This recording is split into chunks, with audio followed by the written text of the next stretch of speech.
from Daily Motor, and today we've got the audio system demo of the 2021 Toyota Supra.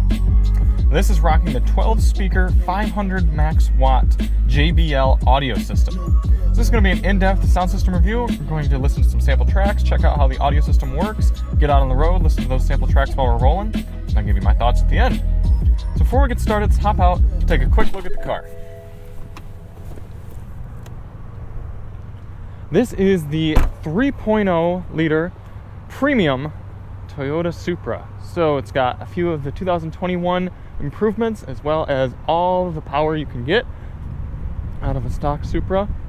Turns a lot of heads in this bright nitro yellow color. If you'd like to see more on the Supra, hit that subscribe button. Check out our other content on the Supra. Links will be in the description for our review and our highway fuel economy test. So we always do these audio tests with high quality, uncompressed, lossless WAV audio files on a USB stick plugged directly into the system, and high quality binaural microphones in both of my ears, giving you the most realistic audio system experience on YouTube. We also do the test with the sound settings set to their factory defaults, so let's take a look at those now.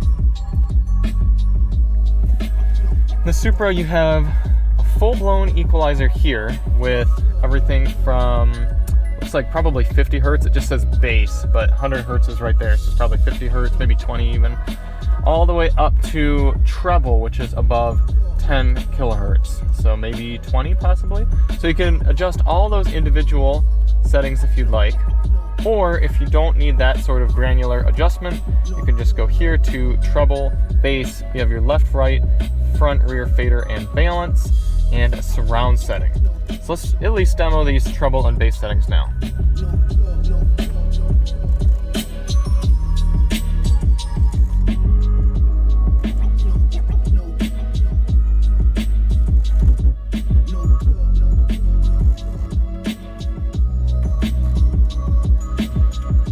And then we'll start the test with surround on because that's how it defaults, but we will turn it off midway and kind of experiment with it, but we'll flip it on and off right now just so you can hear the difference.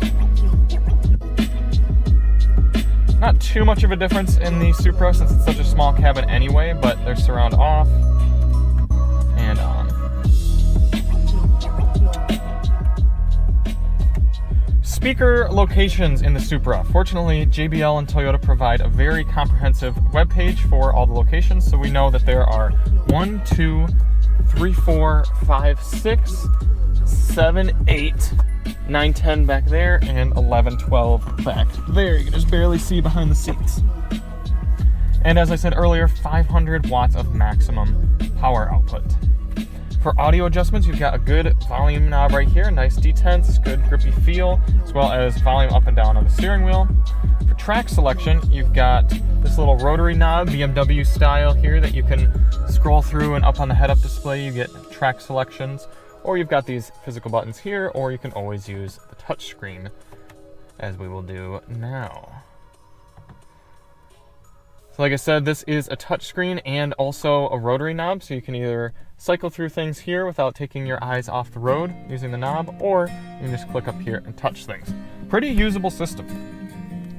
For audio inputs in the Supra, you've got your standard AM, FM, Sirius XM satellite radio, Bluetooth with Apple CarPlay, but no Android Auto support, unfortunately. You've got USB-A, and that is about it. So what are you missing? Well, you don't have a 3.5mm auxiliary input jack, and you also don't have a disc player. Not the end of the world, but it would be nice to see at least one of those for high quality music input. There also aren't a lot of USB ports. You got one here, and I think that's about it. I don't see any others around.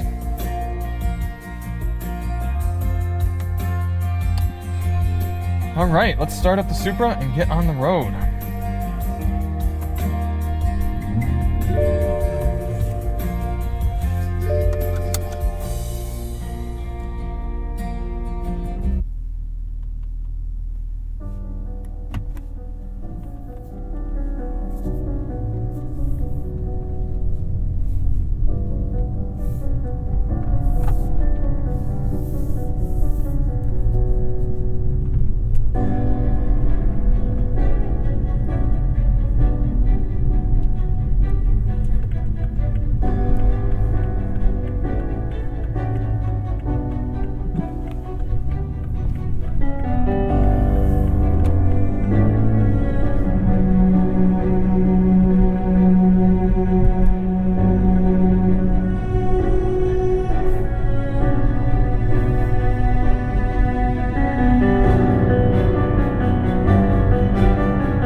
one annoyance I do have with the Supra and all other sorts of BMW products, because if you guys don't know, the Supra is more or less designed by BMW. All these interior parts are BMW parts.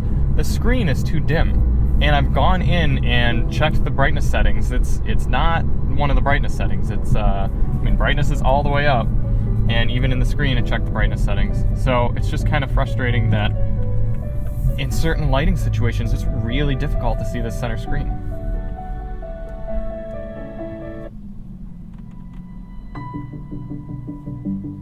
Let's get a good exhaust note coming through this tunnel up here.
Now, for frequent viewers of our channel, you know this next song can really test the limits of an audio system, so let's see how the Supra's JBL handles it.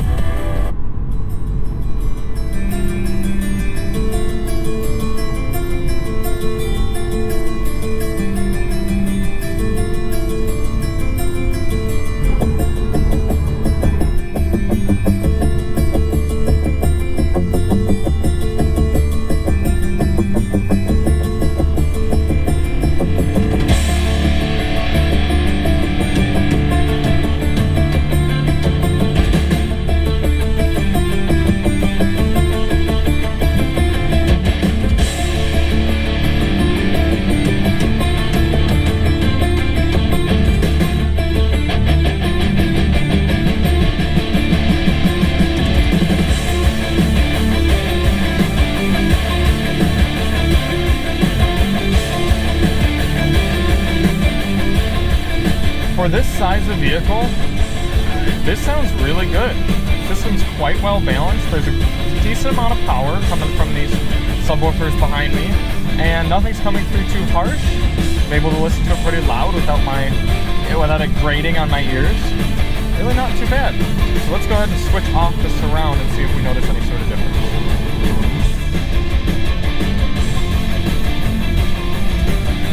Here's surround on.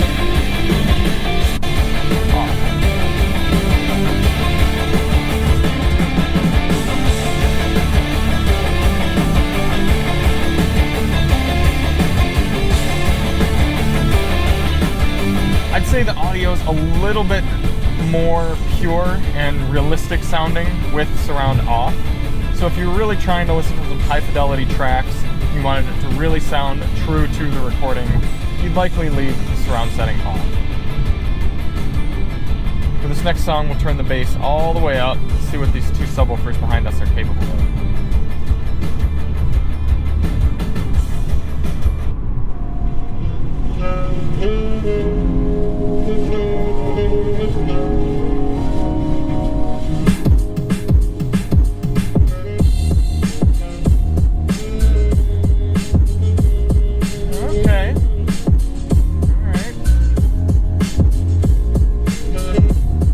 So there's a decent amount of mid and upper bass, but it doesn't really have the power. They're not really large enough to give a really satisfying low rumbly bass.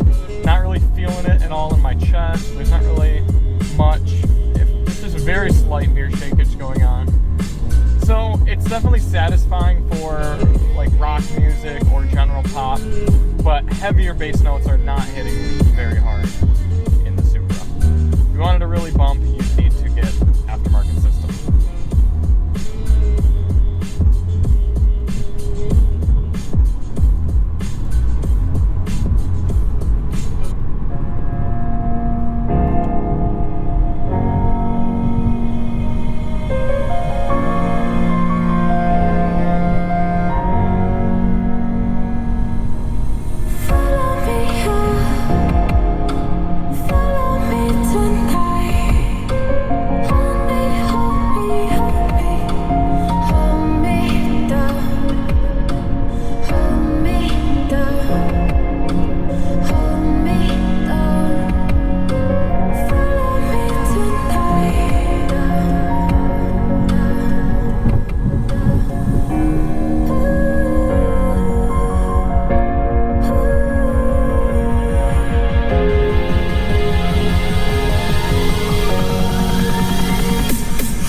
thoughts on the JBL 12-speaker system here in the 2021 Toyota Supra. I'm actually quite impressed. Toyota does manage to do pretty good audio systems in most of their cars, and BMW does as well, so I'm pretty sure Toyota had most things to do with the tuning of the system being a JBL, not a Harman Kardon, but they are owned by the same parent company. Either way, I'm very satisfied with the range of ability of the audio system. The usability is pretty good, being both the good center rotary knob and the touchscreen. Definitely better than any of Toyota's standard systems, this being a BMW system. And the audio quality just sounds good. Even with the stock settings, I don't feel like I need to change anything, which means the audio engineers dialed this in very well from the factory. And it's cool that it provides a full-fledged equalizer if you want to make more changes. So objectively speaking, considering disregarding price or vehicle type or anything, I'd be giving the system about a 7.5, maybe an 8. Sound quality is really good. It is lacking a little bit of that low punch bass. All of the other sounds are very crisp and well balanced. Subjectively speaking, considering the price and the type of vehicle, this being a sporty two-door coupe, I'm giving it a solid 8. I mean, this is a $57,000 car, so you'd expect pretty good audio quality, but in this size and with these good of driving dynamics, Toyota really did a great job with the system. Maybe even an 8.5. It's really quite good. Thank you all for tuning in. I hope you were able to get a good impression for this Toyota Supra's audio system. If you'd like to see more, hit that subscribe button, check out our other tests, and we'll see you on the next one. I'm Charlie from Daily Motor, and as always, drive on.